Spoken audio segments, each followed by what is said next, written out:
Great to see you all here. It's a real pleasure, a culmination of almost a year's work of the entire committee, the Cambridge Africa Business Network. So it's really great to see this auditorium finally full.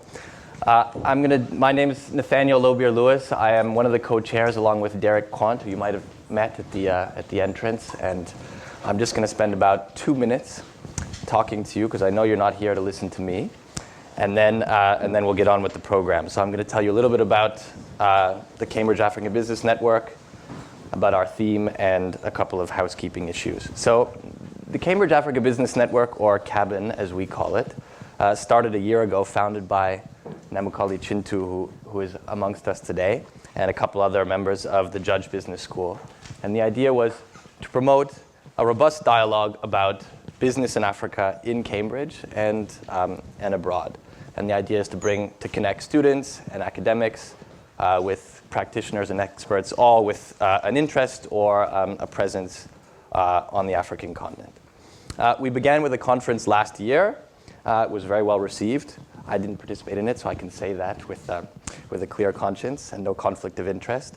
And this year we organized 2 events in London, one with Jenny Knott at Standard Bank, who will also be here today, and the second with Sir Paul Judge. So after a year of growth behind us, it gives me great pleasure to introduce today's conference, which we have titled From Opportunity to Success. So after a decade of rapid growth in many parts of the continent, it is our belief that Africa is no longer just a land of opportunity. It has its own success stories, many of which were crafted by people that are in this room today. So our goal today then is to use these examples of success as a prism through which to identify and evaluate future opportunities. So I hope I hope that we'll be able to do that through the variety of panels we have today. So before we start, we're in England. There's a few procedural things, especially safety, that I have to run through. The emergency exits are there and there. In the unlikely event of an emergency, the alarm will sound. Please exit the building. Don't use the lifts, and go to the far end of the front lawn near the gate, as far away from the building as possible. Toilets are on the ground floor and on the second floor, and they're kind of tucked away. It's an odd building, I know. So just ask somebody if you can't find them. After these 3 sessions in the morning, there'll be a breakout. So the second session will be upstairs in Lecture Theater 2, and there's signposts. If you have any troubles, again, just ask. Lunch is in the common room where you had your breakfast. And I know we kind of started a little late. We were waiting for another train to come in for London. But don't follow our example and try to be as timely as you can. And also just remember to switch off your cell phones and all that sort of thing. Before I go any further, I have to thank our sponsors, without whom none of us would be here today. So a big thank you to McKinsey, KPMG, Standard Chartered Bank, and Cambridge Judge Business School Executive Education, as well as our media partners, FT This Is Africa, IC Publications, Professionals for Africa, Oxford Business Group, Careers in Africa, Bricks for Africa, and Executives in Africa. Now I just want to introduce briefly Professor Jochen Runde, Director of the MBA program, to give you an official welcome to Cambridge Judge Business School.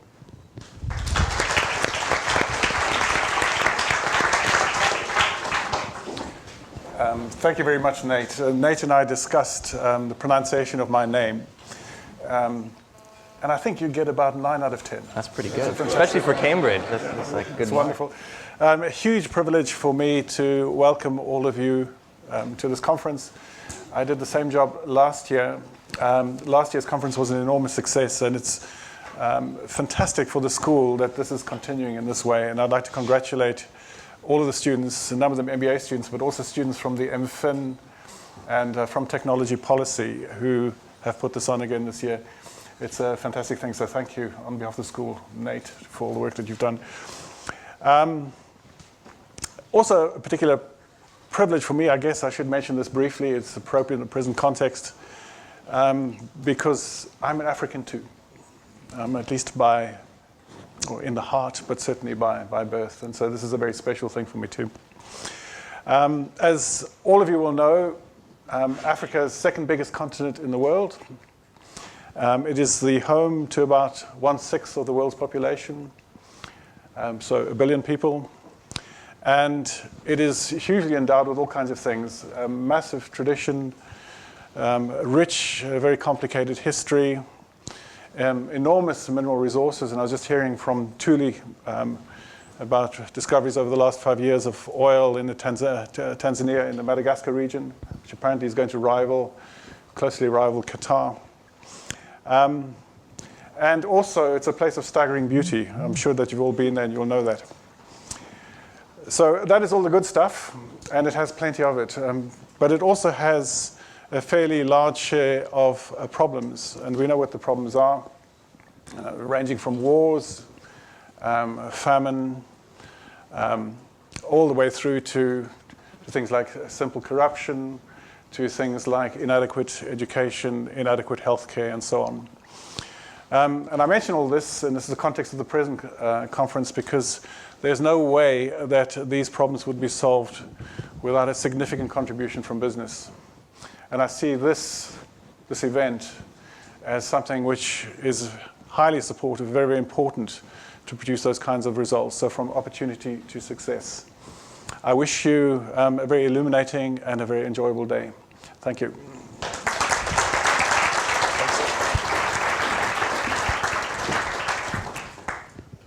Thanks, Jochen. And I didn't know that Jochen and Professor Ncube were such good friends. Otherwise, I would have let you introduce him, our first speaker. You probably do a better job, but I'll do my best. So it's my sincere pleasure to welcome Professor Ncube, Chief Economist and Vice President of the African Development Bank.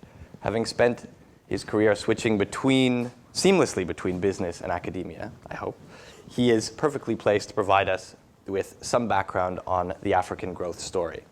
Before joining the bank, Professor Ncube was Dean of the Faculty of Commerce, Law, and Management at Wits University in South Africa. And he also has extensive experience in investment banking, having been a founding chairman of both Barbican and Selwyn Capital. And above and beyond Professor Ncube's many appointments and directorships, which are too numerous to list here, I'm also proud to say that he is, most importantly, a PhD in mathematical finance from the University of Cambridge. Welcome.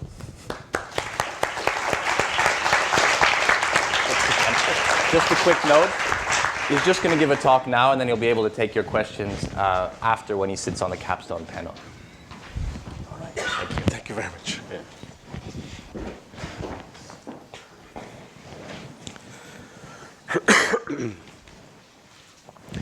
Thank you very much for inviting me to the Cambridge Africa Business Network conference today. I missed last year. I was invited last year. I couldn't come. I had a dreadful conflict. And I tell you, subsequently, I then accepted a talk at Oxford. I felt so guilty. I did. I shouldn't have done that. It's never done. But it happened. So I'm delighted to be here today. And also, I mean, being at the judge, there are few people here who are friends. Professor Runde, Professor Cartman, Paul Cartman, Professor Disanaike. I think he's still here. Gishan Disanaike. And Jeff Mix, of course. I don't know what he does. I think he's still doing stuff here, whom I fondly remember from the Faculty of Economics many years ago, 20 years ago. I think it feels like that now, maybe 22 now. So thank you very much for inviting me. I want to try to share with you Africa's growth story as I see it, from where I sit at the African Development Bank in Tunis. We've seen, you introduced very well, I think, that the Africa growth story is here for everyone to smile about. In the last 10 years, we've seen this growth of the order of 5.2% per annum on average. Africa has survived the financial crisis rather well, and we're all surprised by the resilience that it has shown, and we're all wondering if this will carry on. The figures that Professor Runde mentioned about gas discoveries in Mozambique, in Tanzania, which will rival Qatar in the next few years, the discoveries of oil. There's oil everywhere. There's something underground in Africa wherever you go. I can't think of any country which has nothing. You know, so this is amazing in the technology from tallow companies like Talo is really driving, in terms of processing technologies, driving these discoveries. So we think that this growth is for real. It will stick, it will last. But let me run through what the situation is like now. 2011, we saw growth of the order of 3.5% across Africa. That was the year of the Arab Spring. I can tell you, I sat through it. It was one of those occasions where I woke up one morning, went to the office, I didn't know anything. And then something is afoot when your driver whips up his phone and says, take a look at this, and my French is not good. So in between French and English, he was just showing me something with his mobile phone. These guys are connected, and he's the driver. So they knew exactly what was going on. I didn't know, in terms of what was coming. And by the end of the day, a head of state was out. Militias were all over the place. There were some very dangerous moments, I must say, like 2-3 days of very dangerous moments. We didn't know what was going on. I had someone point a gun at me, raise a diplomatic passport, and you have to learn to get by, in those situations. But there we are. So that was the year of the Arab Spring, and we saw this basically collapse in the economies of North Africa, in Tunisia, Egypt, eventually, Libya, in fact, a full war in Libya, which we know now has spread into the rest of Africa, to the Sahel, Mali, Niger, and all that, which has resulted in the problems that some of you are aware of in Niger. But these countries are now slowly coming out of that. It's not going to be easy. It's not going to be easy.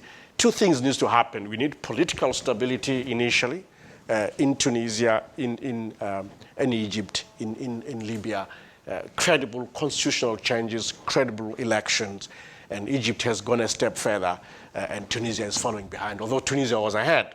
And then after that, in fact, almost concurrently, you need macroeconomic stability. That is important, absolutely. And then they come out of the J curve, that deep J curve. So as a result of that, slow exit out of the J curve, we saw overall growth in Tunisia and Egypt begin to come back last year to the order of 3%. Libyan oil production just collapsed. Oil production just shut down. So last year, Libya, guess what the growth rate was like? 59%. I mean, that is a pure recovery story. And that recovery is carrying on. So we're seeing this recovery come through. So that's really North Africa in 1 minute. Then we've got the second tier is tropical Africa. That's where the robust, resilient growth is taking place. East Africa, West Africa, parts of Central Africa. East Africa is a population of 120 million people. So Kenya, Tanzania, Uganda, Ethiopia. Ethiopia is a large country. How many people are in Ethiopia? Does anyone know? 80? Oh, smart people in Cambridge. Each time I ask this question, people say 10 million. It's 85 million people. It's the second largest country after Nigeria with 160 or so million people. And immediately thereafter is Egypt with about 80 million people. So it's a large population. So that East Africa zone is a lot of people, good demographics. And I think those of you who are in the mobile telephony, like my friend here, Phuthuma Nhleko, will tell you, it's a nice story to have lots of people talking on the telephone. It's good business. And then West Africa also very strong growth. It's really dynamic, but the issue is real political stability of the Sahel region. That is what causes us to kind of temper prospects for that region. But very strong, the tropics are growing strongly. And then finally, Southern Africa, with Africa's largest economy being South Africa. Southern Africa is actually a smaller part of Africa in terms of population. It's not a lot of people. You've got 50 million South Africa, then it collapses to 20 million, Mozambique, Zimbabwe, 11 million, Zambia, 11 million. So it's a smaller, demographically smaller, but wealth-wise, because of the South Africa averaging effect, a wealthier part of Africa. So growth this year, we expect Sub-Saharan Africa to grow at about 5%, to maintain that 5% rate of growth. South Africa specifically, order of 2.8 to 3%, that ballpark. and then but then you've got Mozambique growing very strongly because of the commodities. You've got Angola the same, and so forth. So that's a typical picture of Africa, Africa's growth. I must mention one thing about Nigeria. The Nigerian economy has been diversifying by stealth, in the sense that it's just happening. No one is kind of planning it, but now someone is beginning to plan it. We always think of Nigeria as an oil-producing country. Of course it is. But if you look at the growth of agriculture and services, those are beginning to overtake oil in their contribution to GDP. So there's some diversification going on, and that speaks to the potential in those other sectors other than oil, and you get a sense that in terms of policy choices, governments should really also target agriculture. And I'm delighted to share with you what I keep hearing about the focus on agriculture. The Minister of Agriculture, and he's doing a great job in getting that sector going in Nigeria. So Africa's growth story is partly commodities, riding the commodity super cycle, but also there are internal factors that are driving that growth. Is a rising middle class, which I'll come to in a moment, and we're the ones who have been really pushing this idea of a middle class story. It's also about the quality of economic managers. If we go back to the age of structural adjustment, in the 80s, which everyone castigates with a passion. It didn't work. It made a lot of Africans poor, but it did one positive thing. It produced good economic managers. You find them in the central banks. You find them in the ministries of finance. I mean, really quality people, quality governors in the central banks in East Africa, in Southern Africa, and everywhere. Quality people, in my view. And they're all a product of that era. But also, I talked about middle class, quality of economic management is general political stability. You have instability from time to time, but the trend is up. It gets getting better every time. Of course, there are points of inflection where, oops, there's an election coming, let's see what happens. So we're all delighted with the outcome in Kenya, Kenyan elections, Ghanaian elections earlier, Zambia elections even earlier last year. So the picture is the trend is the right one. I spend a lot of time as well studying election patterns, by the way. I've studied all the elections in Africa since 1960, 700 of them, looking for points of inflection, who won, who lost, winner take all, was there violence, but above all, what was the outcome, what type of government emerged, and what was the cost of conflict if there was conflict in the first place. We spend a lot of time thinking about this and trying to tell leaders in Africa that it is costly to have a violent election. It's very important that as a bank, we send this message, and I try my best, certainly on my part, to send that very strong message. There are other interesting trends in Africa. Remittances by Africans abroad, Africans living in other countries other than their own. Last year, they sent back to Africa something like $60.4 billion in remittances. So remittances have overtaken foreign direct investment. Foreign direct investment last year was about 50 billion, it was about 50 billion. If you look at ODA, this is aid also closed up about 50 billion-ish as well. That was some ballpark. If you look at portfolio flows into capital markets, that was about 29 billion. So you can see remittances growing strongly right through the crisis. And we're thinking, we're not even capturing all of it, by the way. This is all we can just measure. There's a lot that we can't measure. Money that is not sent through the financial system, is a hawala system or friends, family. We think easily a third goes uncaptured. So this is a great potential, and somehow I think the business minds in this room should figure out how to make use of this great potential. If I can move on, I want to go back to the growth story again. I said Africa's growth story is both about domestic factors that are driving it, the middle class, political environment, quality of management. Externally, it's a commodity story. So the issue for us, at least from where I sit, is how do you begin to transform the quality of growth so that it can benefit more people? As we say in economics, make the growth inclusive. How do you make the growth inclusive? That is what occupies us half the time at the bank. And there are many ways we think about doing this. How, for instance, we should invest in infrastructure. The infrastructure deficit in Africa is something like $50 billion, which goes unfunded every year. It is holding back economic growth in Africa by as much as 4%. If you had to do that $50 billion, you would trigger incredible growth in the economy. The power outages in Nigeria are leading to a loss in productivity of the order of 30%, easily. And there are power outages you see everywhere. I always say that if I were to run for an election in any African country, I only have one item on the agenda, it would be power. And that would be one issue on the manifesto. If you can fix that, I think we'll fix a lot of things in Africa. So infrastructure. The other long-term challenge that you continue to see is this paradox of high unemployment, youth unemployment, but a shortage of skills, which is complete mismatch. And that says a lot about the type of education that we've seen emerge, which has forgotten about vocational education. The whole entrepreneurship ecosystem that could have been developed has not been developed. So that isn't an issue. It's got to do with the private sector that needs to expand. And I always say that in Africa we do have a shortage of high risk-taking entrepreneurs. We have a lot of entrepreneurs, but not high risk-taking as like Phuthuma and Nhleko,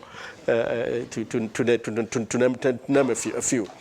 And then we've got this shortage of skills, and what happens is that in Africa, the elite, they abandon the local institution. They all send their kids to Cambridge, the elite. That's what they do. And then they forget to put pressure on the local universities to get better. So the local universities become universities for the children of the poor, those who cannot send their kids abroad. That's the reality of it.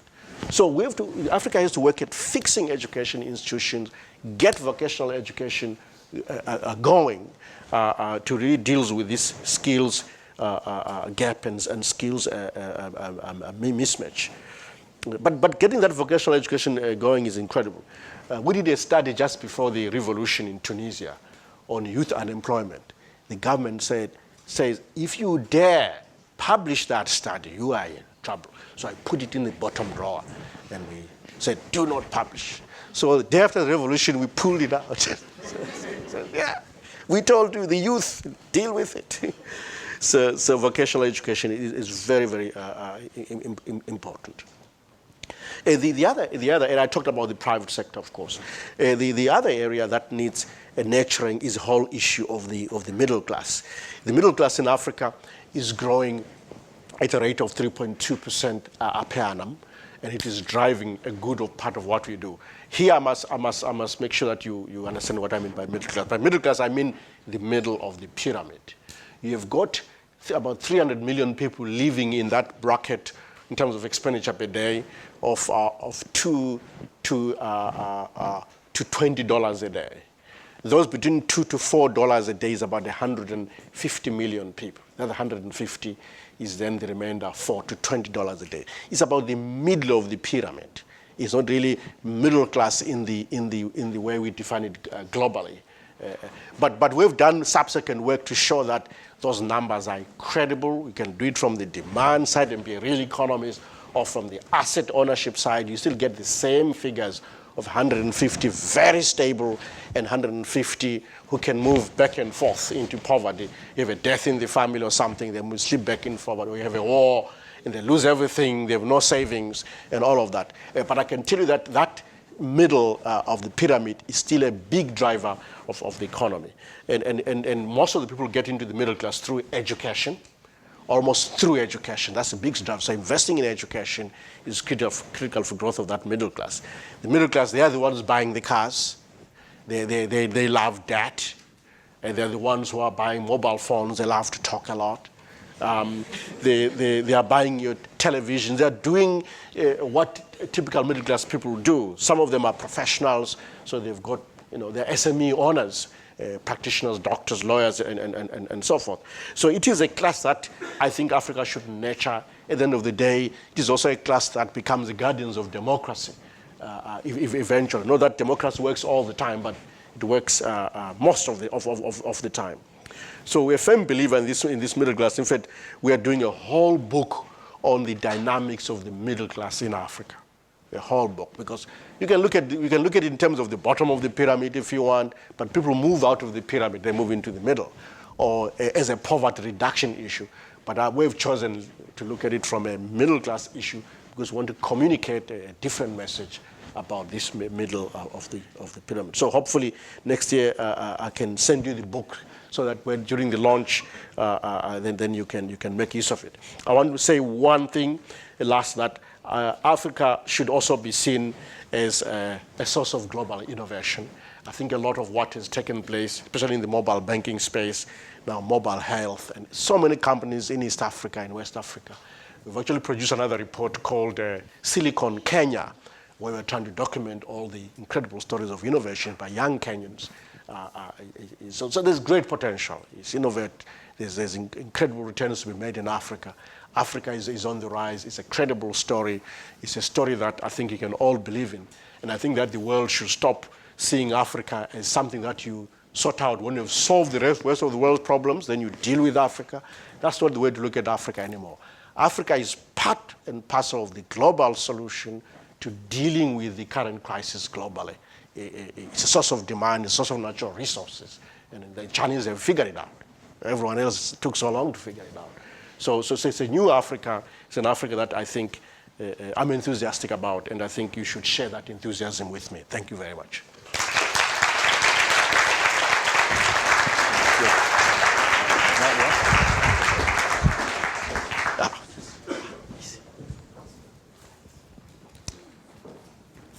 Well, thank you very, very much, Professor, for that illuminating and engaging introduction to today's events. It's now my great pleasure to introduce Phuthuma Nhleko, who is Group Chairman of MTN, a company that needs no introduction to this crowd. And it is under Mr. Nhleko's leadership as CEO until just a few years ago that MTN grew into the giant that it is today, one of the largest global companies headquartered in Africa and a leader in mobile telecommunications across the continent and the world. Mr. Nhleko is also chairman of Pembani Group, a diversified holding company, and serves as non-executive director of BP plc and Anglo plc. Throughout his career, Mr. Nhleko has won many awards, including being voted South Africa's Business Leader of the Year in 2009. And I think, frankly, there's probably no one better that we could have gotten to start a discussion about Africa's success stories. So it's my great pleasure to introduce Mr. Nhleko.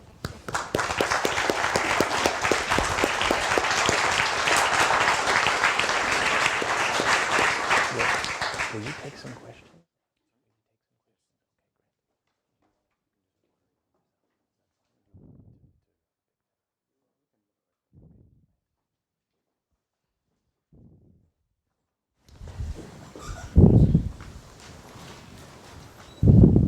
Good morning. Thank you very much. I must say, when you hear that sort of introduction, you wonder who on earth are they talking about? I certainly am not one who does a lot of speeches and presentations, simply because it's very unfamiliar territory to me. So I have to give a lot of credit to Simba for being extremely persuasive. And even now when I stand here, I say, what on earth have I done to agree to do this? But thank you very much. The topic that I was given to speak on is really about taking advantage of the opportunities in Africa, and in some respects, using the MTN company as a backdrop to talking on that topic. I've taken a lot of poetic license in what I'm going to say, because I really do believe that it really doesn't do justice to speak about MTN as a company without putting into proper context how a company such as MTN actually came to be where it is. And as in most things in life, it's partly because of hard work, but certainly you can't really discount luck, positioning, and other events that unfolded. I'm going to take quite a few steps back to try and put the backdrop, certainly from the way that I see it. I do believe that there are probably 4 key events that has created the environment or the Africa that we are in today and the situation that we find ourselves in. Firstly, in my humble opinion, the decimation of the Soviet Union and the fall of the Berlin Wall were absolutely essential in effectively changing the geopolitical map. And as far as Africa is concerned, I do think that it had a huge impact in terms of having really to deal with a unipolar world and really one superpower. And of course, it brought into sharp focus theories that have been held ever since the early 50s and the early independence days of the Ghanas, the Ethiopias, the Sudans, and so on, the Mozambiques of the world, where everybody said, well, we do really have to review what sort of system we're going to live in the next 50 years or 100 years, given a unipolar world. It did hasten the whole democratization of Africa. We got to a situation where, with only one possible provider of aid and funder, and I think all the IMF structural programs that Professor Ncube spoke about, Africans had to hit the reset button. And in hitting that reset button, we actually saw a lot of transformation. And the transformation really took many forms. Firstly, I think everybody would be very hard-pressed not to accept that it did bring the whole process of democratization to the fore. We might not be there yet. There might be a very long way to go. But certainly, a lot of African governments found themselves, having to increasingly become more transparent, more open, if they were going to get support from the West and the US in particular. With that came more accountability. There became more governance, and what could not have been imagined in the early 80s, started happening in the most remote parts of the African continent. And the benefit of that was the regulatory environment started to improve.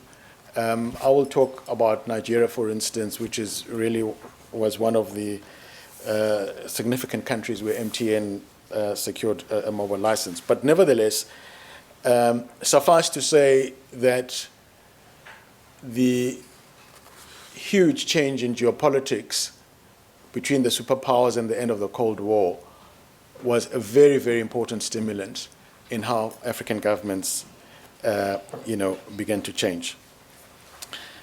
What were the economic spin-offs? I think firstly, we saw a change from aid to FDI. Again, there are still governments today that are still totally reliant on aid, but we ended up seeing an inflection point, I think, around 2005, where flows reached as high as $72 or $75 billion of FDI around 2008.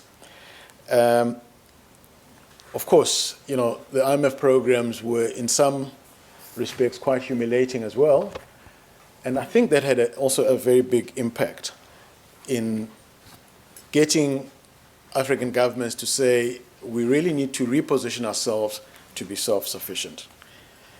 So that was really one landscape of what I thought was critical in the changes that we're seeing today. The second event, and these obviously don't necessarily happen in series, there's a lot of overlap, was of course the rise of China. And with Africa being resource rich, we saw those booms, and I should actually say booms that in some respects we missed, because as was indicated a bit earlier, the infrastructure is a huge bottleneck. So the capacity to actually exploit and take advantage of the resources that Africa has was just totally inexistent. So even though we've had essentially two commodities boom, Africa really has not benefited significantly from those. Of course, it looks like we did, given that we've got a relatively very low base in the 70s, 60s, 70s, and 80s, but in essence, we missed the opportunity twice. And then I think the third event was September 11.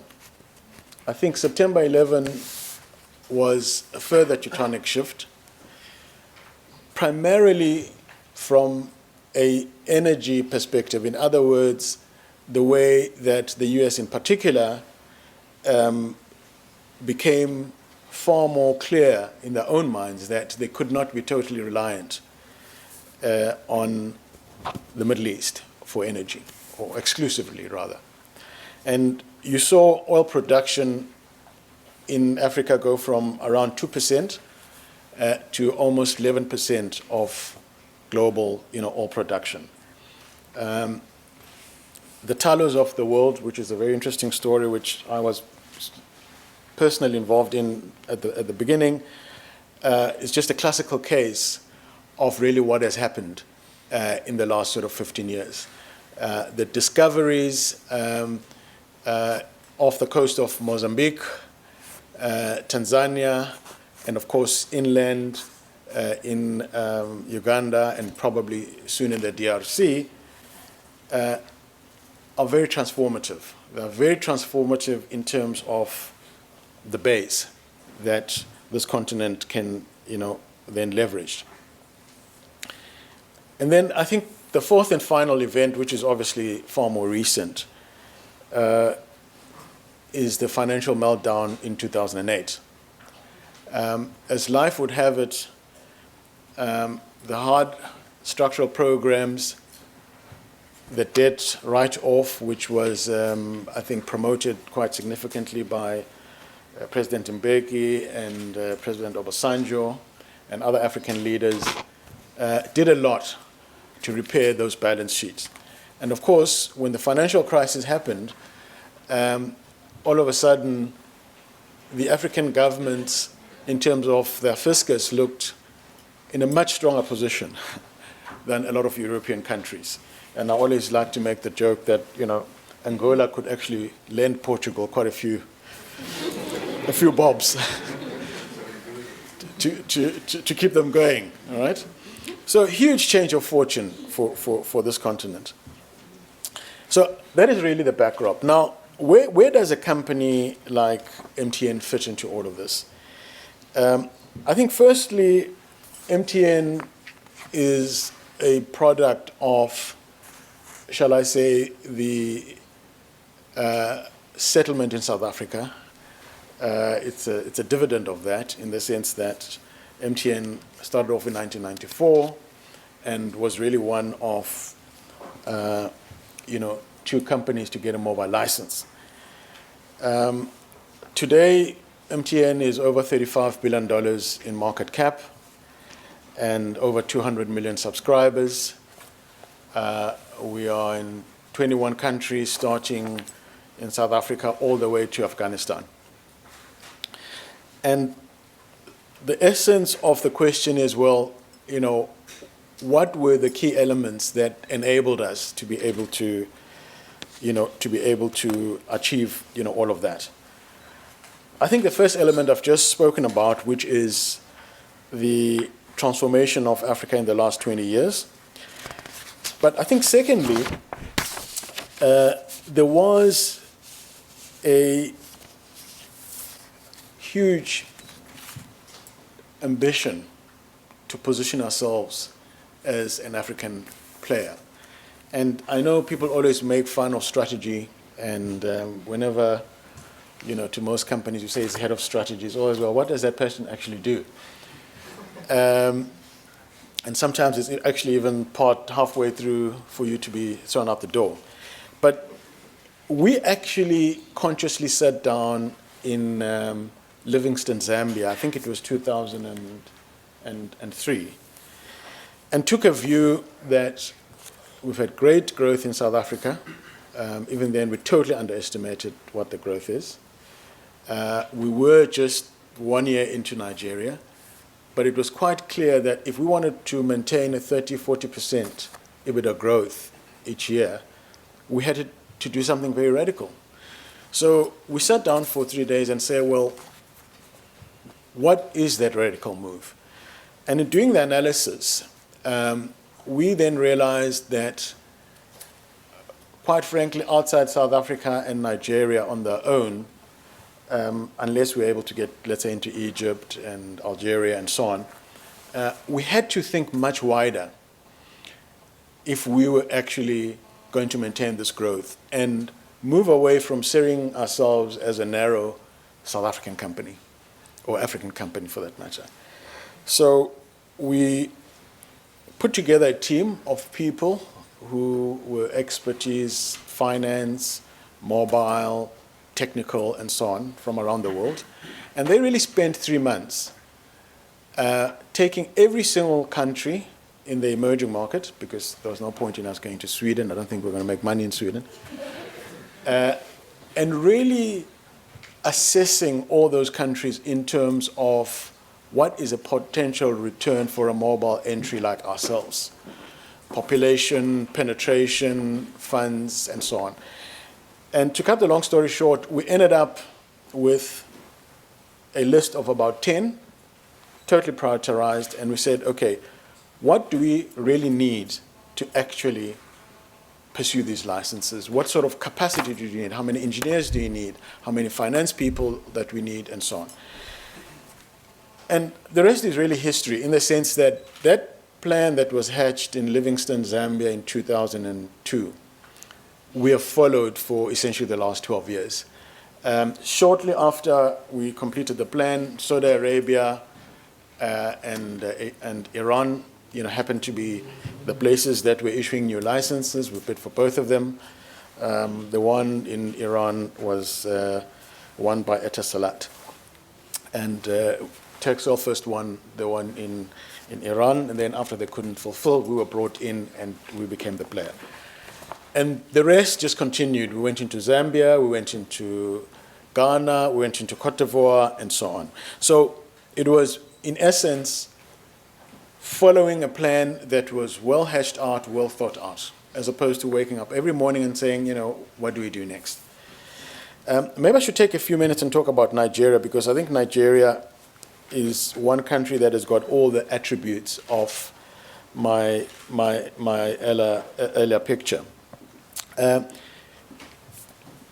In 2001, licenses were auctioned, and they were auctioned in Nigeria essentially because you had the ushering in of a democratic civilian dispensation with President Obasanjo at its head. Now, it's unlikely that 5 years before that we would have seen such a transparent auction. Anyway, MTN won one of those licenses. When we got to Nigeria, it was 600,000 lines, approximately, for a population of, whatever the right number is, let's say 140 million people. And if you put down $5,000, for a fixed line, you'd have to wait quite a few months before you get connected, and so on. Today, of course, there is close to 100 million mobile cell phones in Nigeria. So it wasn't an evolution, it was essentially a total revolution. But again, all of this happened because we were able to invest over $1 billion every year in CapEx, which we would not have been able to do just 5 years earlier if there wasn't a clear, sustainable regulatory environment. Okay. So it's a long-winded way of saying all these points were actually connected in order to make the likes of MTN be able to function in a country like Nigeria. I think to talk a little bit more about the molding of the company itself. When I got to MTN in 2001, we had a multi-branded organization with different brands in different countries, and so on. And we spent a great deal of time to say, how do we actually get a cohesive single personality? Now, I know this sounds very simple because it sounds like it's just a simple marketing job. But really it isn't, because it was all about personality. Where to say, what does this company stand for in the world? How is it positioned? And so on. We spent a long time putting together the vision statement. It was bottoms up. You know, it wasn't just somebody waking up one morning and say, this is what I think the vision of MTN should be. We involved virtually all the countries on a bottoms up process. And we ended up with the vision, which was to be the leading provider of telecommunications in emerging markets. So it wasn't a South African vision, it wasn't an African vision, it became an emerging market vision. We ended up with some values, which was leadership, integrity, can-do, innovation, and relationships. And then the payoff line was everywhere you go. All right? So with those three elements, I do believe that, you know, we managed to create a very, very cohesive force where every single member of, you know, the 40,000 employees that are in all these countries could wake up in the morning and so we know precisely what it is that we're trying to achieve. I think as far as M&A is concerned, yeah, I mean, I could talk for days about that. But suffice to say that it was both organic as well as acquisitive. We tried very hard to have a very hardcore toolbox for ourselves to say this is how MTN does things operationally, this is how we measure ourselves, and we replicate that from country A to country Z. But we also accept that if we try and grow only organically, we are probably going to be surpassed. So we must have an acquisitive strategy. And we acquired quite a number of companies, but maybe just to focus on one or two large transactions. I think one was Celtel, where we tried to acquire Dr. Mo Ibrahim's company. I think that was 2005. Unfortunately, we didn't manage that because somebody else bid much higher than us. So we missed out on that one. But we did acquire a company called Investcom in 2006 for $5.5 billion. And that gave us quite a reach into, unfortunately, some tough territories today, like Syria and Cyprus and Yemen and so on. And, you know, everybody said, well, you guys are crazy. You know, how can you look at this high-risk stuff? And we said, look, it is all about managing the risk from our perspective based on these values. It is pointless trying to go into very developed countries because we just see absolutely no commercial opportunity. So that transaction helped us spread into, you know, many more countries, particularly in the Middle East. We got involved in the World Cup. Again, I don't know whether we ever made the number public, but suffice to say that the number was quite frightening. But what that did do, it positioned us as the first African company ever to be a tier one sponsor or participate in the sponsorship of the World Cup. And of course, the coverage that gave us in 2010 was, you know, absolutely, you know, enormous. So there are many facets to this growth which I can, you know, spend a lot of time, you know, talking about, but essentially it was strategy, it was a solid and clear toolbox, and it was people. The people aspect is absolutely pivotal. We had almost, I'd say, at least 30, 40 nationalities within the group. We ensured that a South African was, not always a South African in charge of South Africa, not always a Ugandan in charge of Uganda, and not always a Nigerian becomes the CEO of MTN Nigeria, and would move people around. So you'd find Nigerians in Iran, Ugandans in Cote d'Ivoire, and so on.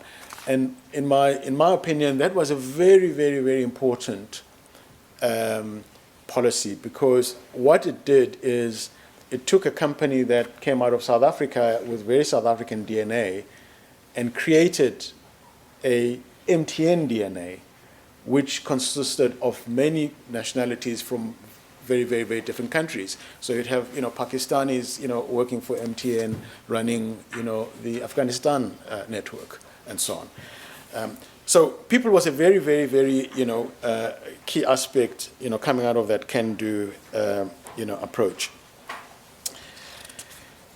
And of course, big investment in talent and other things. Lessons learned. There were many lessons that we learned. I think firstly, what works locally doesn't always work abroad. So the ability to be flexible in changing your toolbox, whether it's operational aspects or people aspects, to suit the region in which you work, was very, very important. And I think this is where we got huge advantage relative to many of our competitors who were absolutely rigid. And if I'm a country X operator out of Europe, and this is exactly how we do things, I want to try and replicate that in Uganda, it just doesn't work. You can maintain all your values and all your integrity, but whilst ensuring that you are deep into the culture of that country, and therefore can rebase your model. Second lesson is innovation. Innovation was absolutely key. We thrived on it. MTN was one of the pioneers of prepaid. I know that prepaid is now just taken for granted throughout the whole world, but I think if you speak to the Ericsson people, they tell you that prepaid, in many respects, started actually in South Africa, and MTN was one of the forerunners of that. Of course, big issue on that one is the risk mitigation is huge. Therefore, our cash flows are very reliable, very strong balance sheet, and it gives you the confidence to then plan your strategy going forward. Risks and emerging markets, as I always say, if you watch BBC and CNN, with all due respect, and Sky every day, you wouldn't invest anywhere. So you really have to put things into perspective, and that doesn't mean that there aren't risks and so on, but we need to look at it as an emerging market player and not try and look at it, from those sort of lenses. And then I think I've spoken about adaptability, and then lastly, passion. Again, I don't want to really name our competitors, but one of our competitors in South Africa, when I arrived, they were 40%, we were 40% their size. Today, they are 40% our size. And part of the reason is we were very passionate about going out to the African continent and doing things. The team was absolutely passionate about that. Whereas they, if they got into a private jet and were in Angola for 2 hours, they couldn't wait to get back on the jet and come back to South Africa. And these things matter in the end, because it makes a very, very big difference in how the target country sees you, what the relationships are, and ultimately it's all integrated, with business. I think if I come back to the big macro, picture now and move away from MTN, And some of these things, Professor Ncube did cover here, is that the opportunity is enormous. I think there's absolutely no question about it. But there are a number of building blocks on this continent that we have to simply put in place. Even though there has been significant progress on accountability and transparency, we've still got a long way to go. And obviously, the more open the society is, and thanks God to, amongst other things, 24-hour, online media, mobile telephony, and so on, transparency is not a question of choice anymore. It is really being forced upon all the rulers everywhere. The last few revolutions have been driven primarily, through that. Second big point is infrastructure. As I mentioned earlier, without the infrastructure being resolved, Professor says, $50 billion. I hear the numbers almost as high as, $100 billion per annum, where essentially the infrastructure is not there. Part of it has to do with the financial instruments and the challenges of financing infrastructure, because infrastructure is long-term. Again, it's linked to certainty and regulatory issues and governance, because nobody's going to put in a 20-year bond or take a view if they think that the government's going to change tomorrow and the next regime is just going to change the regulatory environment. So these things are all interconnected. They can't be sort of neatly put in boxes. Skilled labor, that's all education. When I was a student in the States 20 years ago, well, it's not 20 years, longer than that, 1980. I've lost track of time, sorry. I remember meeting students from Singapore and Malaysia, in the engineering class. Where is that? Can you show me where that is on the map? And of course, those educational programs that they had in as early as the early 80s have borne huge fruit for those two countries. There are many case studies, but I'm just using two. And this is really what we need to do, is that unless there are very well thought out 20-year programs that are going to outlive some of us here, this potential will never be fully recognized. Intertrade, these are all topics that I'm sure you all know. My own experience, it was strange, if you wanted to go from Johannesburg to Douala in Cameroon, chances are you have to go to Paris first, and then you come back. You wanted to go from country A to country B in West Africa, you'd have to go somewhere else in Europe, and so on.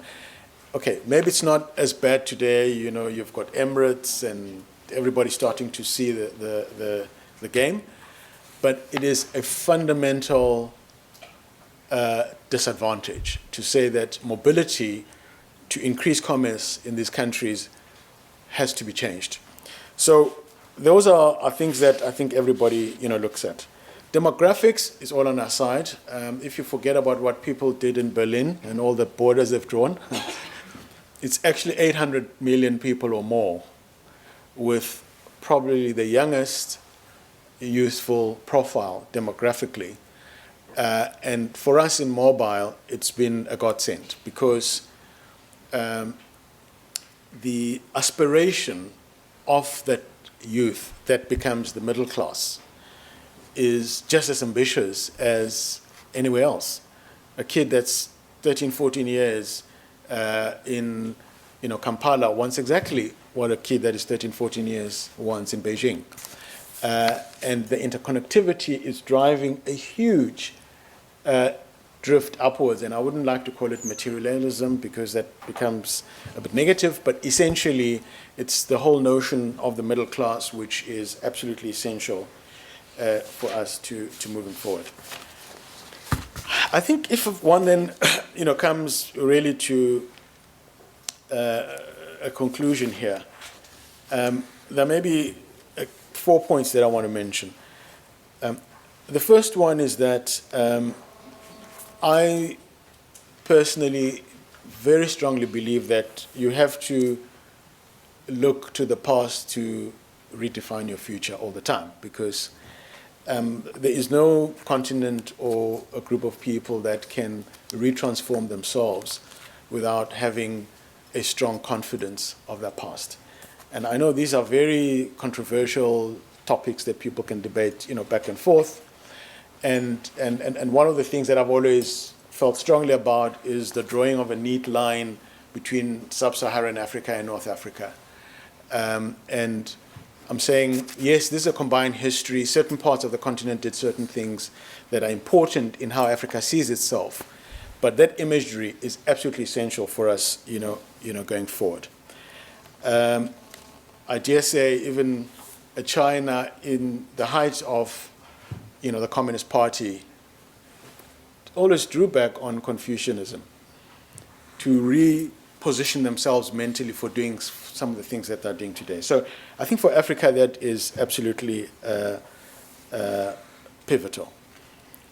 Secondly, we can sit here and talk about business, and there's another forum where people are talking about education in Africa. Somebody else is sitting talking about health.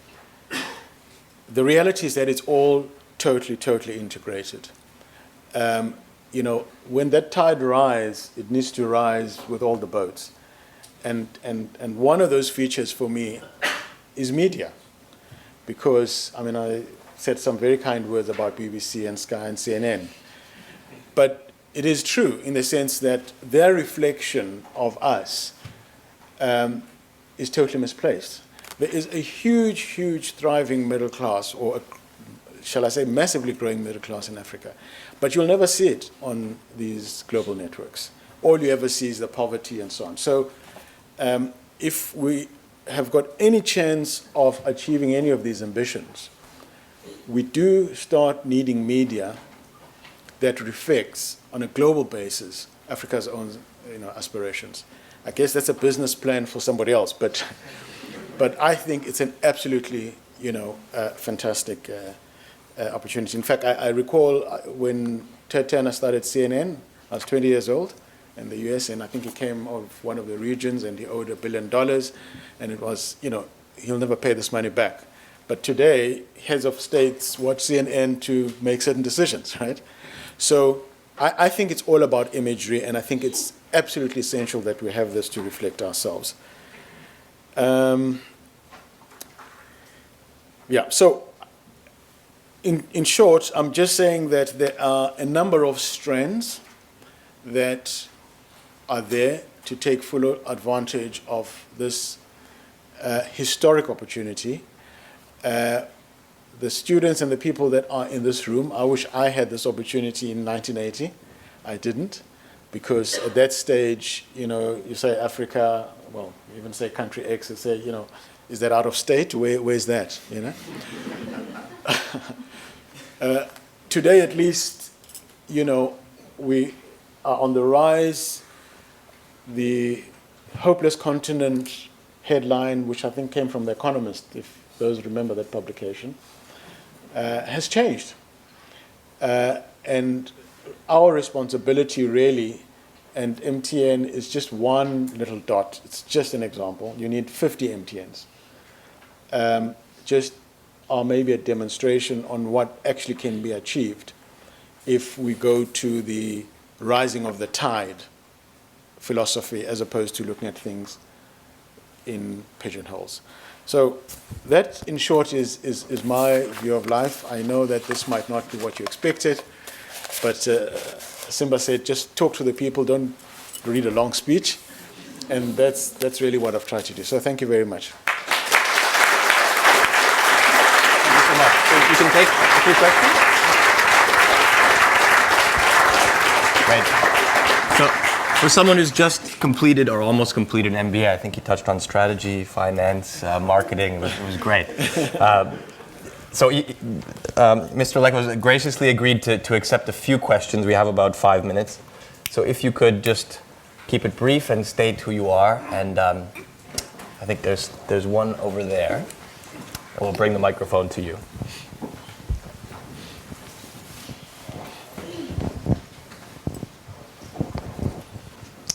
Thank you very much, Mr. Nhleko, for your very, very nice speech.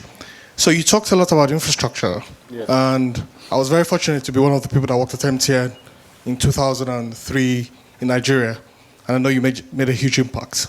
So the question is, things have now moved away from voice onto the internet. Yeah. But you see that the internet in South Africa, in Nigeria, in a lot of sub-Saharan African countries is not good at all. So the question is, what's MTN doing to improve the impact or the connectivity of the internet, especially intra-country, not just the undersea cables that move from the international space into African countries, but within Africa itself? Okay, well, I think that's a good question. I mean, maybe a number of elements to that, to response on that. I think firstly, absolutely, we started off with the high part of the food chain. So 2G voice was the easiest. The initial investment and capex that goes in, you start there and give yourself, the next return, the highest possible return. And we're moving down the food chain now. Not to say that data and interconnectivity is not a decent business to be in, but it wasn't the highest return business. So, as you say, a lot of cables, both in East and West Africa, because really we had to control that international traffic coming into the continent. A lot of investment has gone into that. We've put, quite a lot of rings inside the country. I think in Nigeria we did like 14,000 kilometers or something like that. And I think, the third element is, of course, intra-country, which has got, certain challenges at times, sometimes political, sometimes, ITU supervised and so on. But you're absolutely right. That is the next area. That is really where the focus is right now. And of course, the Googles and the Microsofts and all these people are starting to eat our lunch, in many respects. So even on the value-added service side, we need to really pick up the game, but we can't do it without, more control of the backbone. So the point is taken, and it's something that is work in progress. Next question.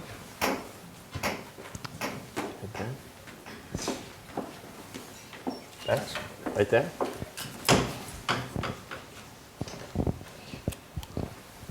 Thank you. You mentioned about capex or investment in capital expenditure of Yes. those infrastructures. So basically, I would like to know the major source of external financing if you are using like financial instruments. Do they exist in Africa, or what source of financial instruments do exist? And the second question is, how is the expansion of this 4G technology in Africa, or do we have the legal environment or related to that? That's the second question. And the other is the mobility of capital within Africa itself. How is it?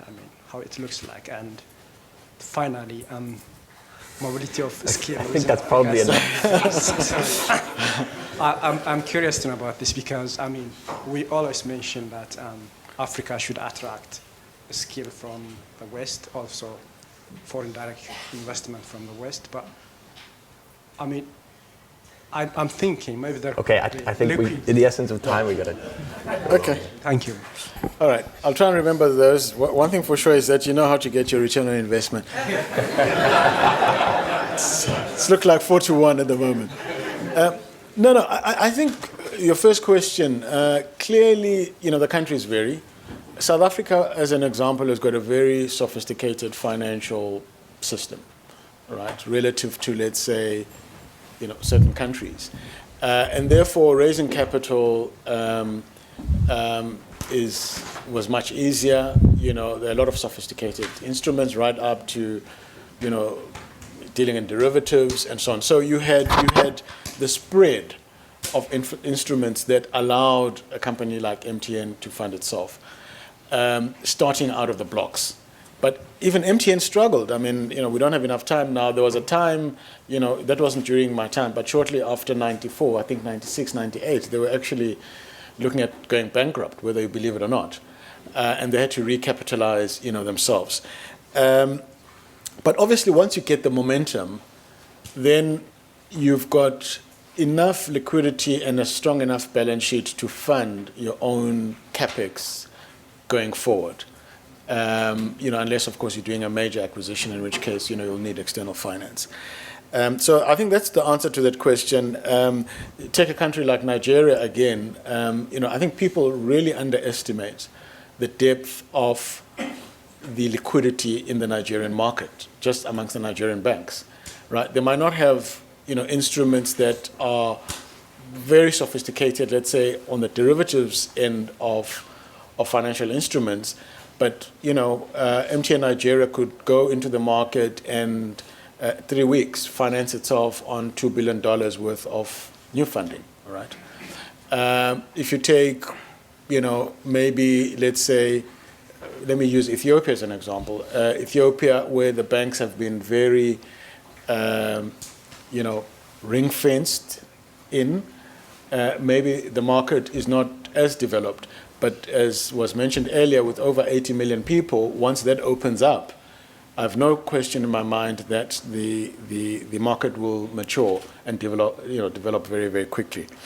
I think your third question was about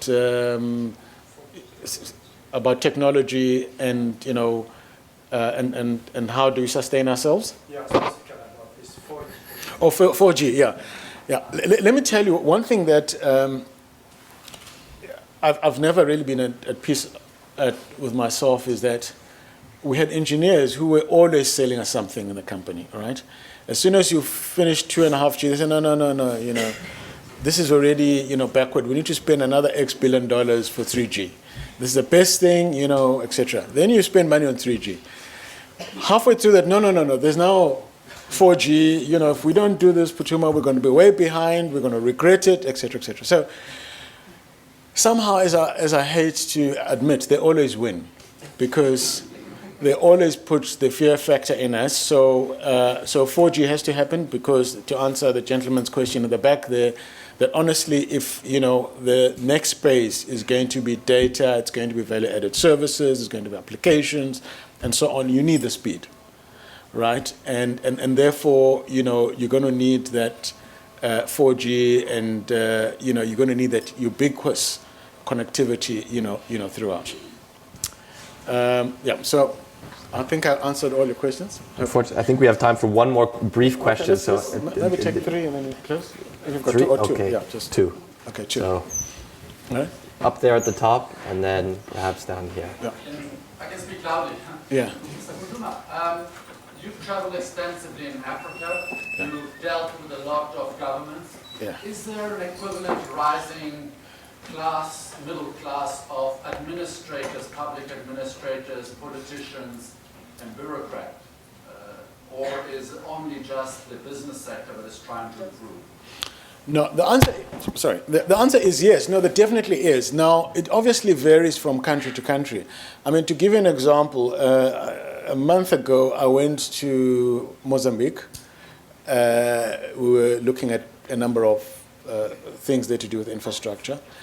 And I was absolutely impressed at the age of senior administrators in E&H, in transportation. I mean, a lot of those guys were below 40, or even at least below 45, for sure. And these are people who have been to some of the best schools in the world, and quite honestly are comparable to anybody that I could find anywhere in terms of holding their own in a very, very tense discussion on issues. So, and I'm just using one example, Mozambique. I'd like to believe Botswana has also got very, very, very youthful administrators. So there's a very different kind of administrator from somebody that may have been there in the 60s after the revolutions, all right? So I'm very, very encouraged in that. I haven't been to Senegal in many years, but I remember that when I went there, I saw a very similar situation where, the executive branch in government was actually very, very, very youthful. So the answer to your question is yes, it's moving in that direction very rapidly. Right. I think we're going to have to stop it there in the essence of time. But I'd just like to thank you on behalf of Judge Business School, the Cambridge Africa Business Network, and Simba as well, for coming to speak, because that was really great. No, thank you very much. Thank you again. That was excellent.